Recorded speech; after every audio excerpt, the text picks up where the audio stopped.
અમદાવાદના રેવડી બજારમાં અચાનક ભીષણ આગ લાગી છે। પ્લાસ્ટિકની દુકાનોમાં આગ લાગતા ભારે અફરાતફરી મચી ગઈ।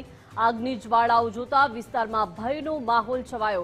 ફાયર બ્રિગેડની 4 ગાડીઓ તાત્કાલિક ઘટના સ્થળે પહોંચી છે। ફાયર ફાઇટરો દ્વારા આગ પર કાબુ મેળવવાના પ્રયાસો હાથ ધરવામાં આવે છે। આકાશમાં ધુમાડાના કાળા ગોટા દેખાતા લોકોમાં દોડધામ મચી ગઈ। સદનસીબે હાલ કોઈ જ જાનહાનિના સમાચાર નથી મળી રહ્યા। તો જોઈ શકાય છે આ ભીષણ આગના દ્રશ્યો। એકાએક અહીંયા આગ લાગી છે અને ફાયર ફાઇટરની 4 ગાડીઓ તૈનાત છે। આગ પર કાબુ મેળવવાના પ્રયાસો થઈ રહ્યા છે, પરંતુ આગે વિકરાળ સ્વરૂપ ધારણ કરતા લોકોમાં ભારે અફરાતફરી દોડધામ મચી ગઈ છે। વધુ વિગતો સાથે જોડાયેલા છે માનસી। રેવડી બજારમાં આ ભીષણ આગ લાગી છે, કેવી અત્યારે ત્યાં પરિસ્થિતિ છે, કયા કારણોસર આગ લાગી?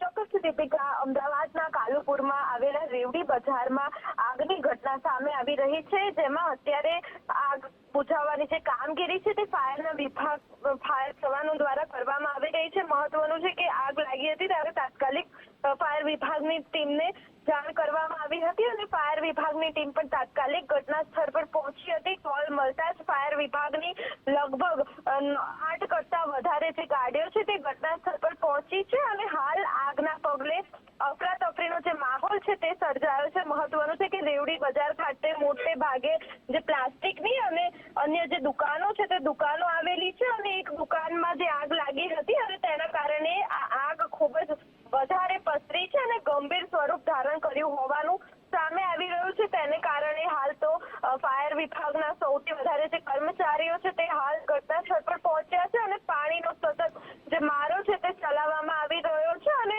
હાલ તો આગ ઉપર કાબુ મેળવવાની જે કામગીરી છે તે ફાયરના જવાનો દ્વારા કરવામાં આવી રહી છે, પરંતુ આગના કારણે અન્ય આસપાસના દુકાનોમાં પણ ભારે જે ભયનો માહોલ છે તે જોવા મળી રહ્યો છે, કારણ કે રેવડી બજારમાં 50 થી વધારે દુકાનો આવેલી છે અને હજી તેના કારણે આગ લાગી તે હજી સામે નથી આવ્યું, પરંતુ હવે જે આગ ઉપર કંટ્રોલ કરવાની જે કામગીરી છે તે ફાયર વિભાગના જવાનો દ્વારા કરવામાં આવી રહી છે। કયા કારણોસર આગ લાગી તે ફાયર વિભાગ દ્વારા આગામી તપાસ કરવામાં આવશે।